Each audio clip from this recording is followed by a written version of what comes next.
So picture this. You pass a bill that's supposed to help save the planet, but it ends up starting a huge fight with all your closest allies. It sounds kind of nuts, right? Well, that's the real story of how a huge American climate bill went from this green dream to a global diplomatic mess. Look at the electric car. It's supposed to be this amazing symbol of progress, this clean, green machine taking us all into a better future. But what if I told you that this very symbol of fighting climate change together has actually become a weapon in a new kind of trade war?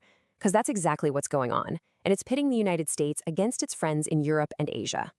So, that leads to the big question, right? How on earth did a bill with such good green intentions end up looking like a protectionist attack to America's closest allies? To figure that out, we've got to take a closer look at the bill itself. Our story really kicks off with a piece of legislation that has let's just say, a pretty misleading name, the Inflation Reduction Act. And as we're about to see, its impact on global trade was anything but small. So back in August 2022, this bill, the IRA, gets passed. And at first, everyone's calling it a total game changer for climate action. The goal was pretty simple. Speed up the switch to green tech, electric vehicles, solar, wind, the whole shebang. Sounds great, right? A noble cause? But, as they always say, the devil is in the details. And listen, this wasn't just talk. The bill put some serious money behind these promises.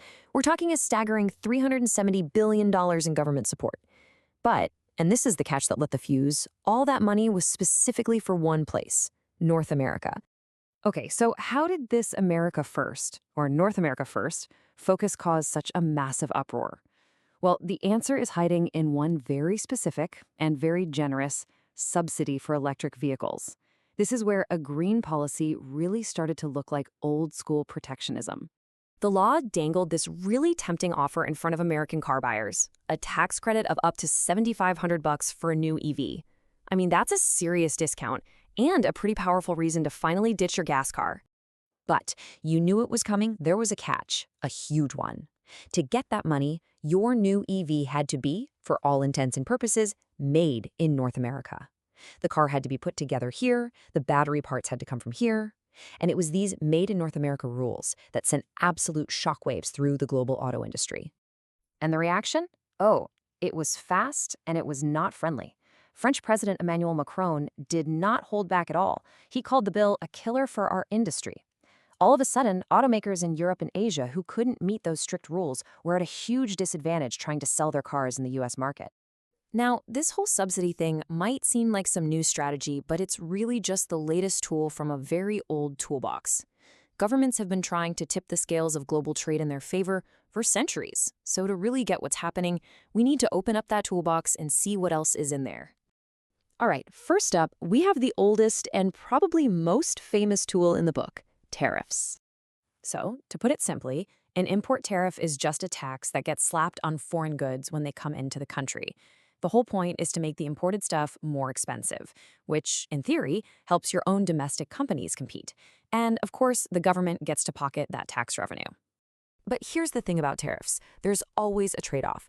Let's take the 2018 U.S. tariffs on steel. Sure, domestic steel companies loved it. The government made some money, but who paid the price? Well, you did. Consumers saw prices for all sorts of things go up, and American manufacturing companies, including car makers, suddenly had to pay more for steel, which made them less competitive.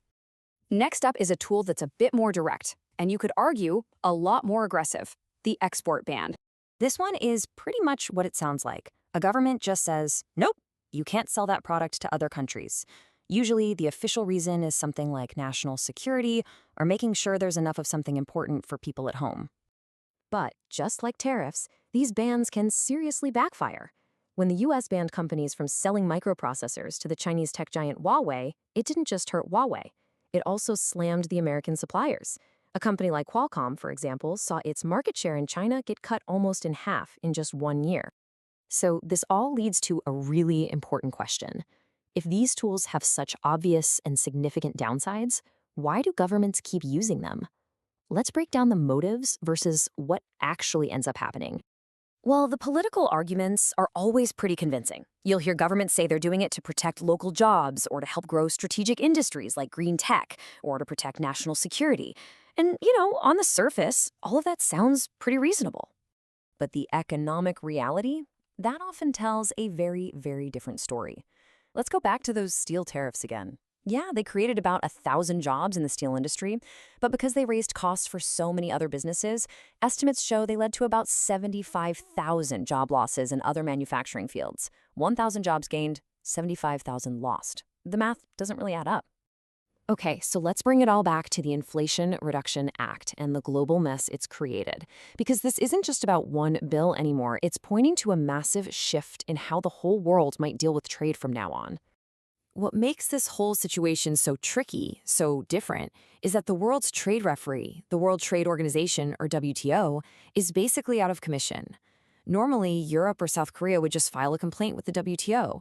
But since 2017, the US has been blocking new judges from being appointed to its highest court, which means it can't actually hear any cases. The global umpire can't call a foul when there's no one on the field. And you can already see the dominoes starting to fall.